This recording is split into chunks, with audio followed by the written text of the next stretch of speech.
You know what's strange? The first time your body finally feels safe, you almost don't trust it. You wait for something bad to happen. You wait for the text, the tension, the problem, the shift. Because when your nervous system has spent years preparing for chaos, peace feels unfamiliar. And unfamiliar can feel dangerous. That's the part nobody explains. Because survival mode changes your baseline. Your nervous system gets used to urgency, stimulation, hypervigilance, emotional unpredictability. Chaos becomes familiar. And familiarity feels safe, even when it's hurting you. This is why some people feel uncomfortable when life finally becomes safe and calm. No drama, no emotional spikes, no constant tension. Just stillness. And stillness exposes things. It exposes how exhausted you've actually been. A woman wakes up on a Saturday morning. No alarms, no obligations, no crisis. Beautiful day. Sunlight through the window, coffee brewing quietly. And instead of relaxing, she feels anxious. And not because something is wrong, but because her body is confused by the absence of danger. So she grabs her phone, starts scrolling, looking for stimulation, looking for noise, anything to recreate the emotional environment that her nervous system has learned to expect. And most people never even realize they're doing this. But this is where healing becomes real.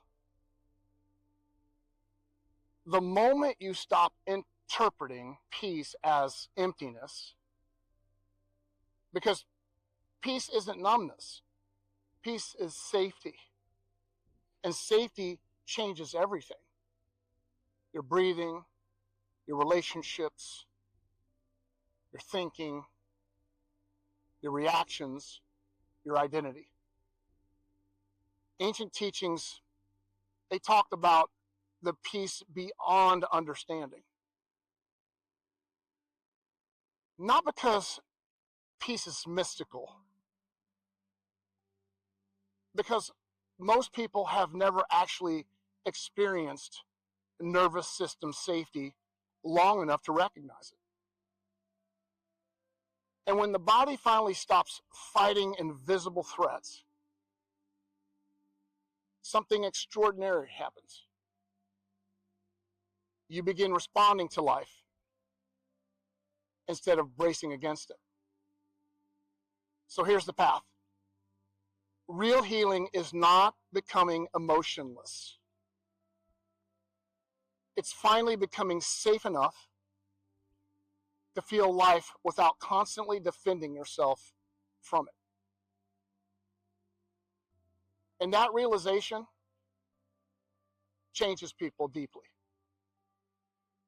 And maybe this is the season you stop chasing intensity and start learning stability.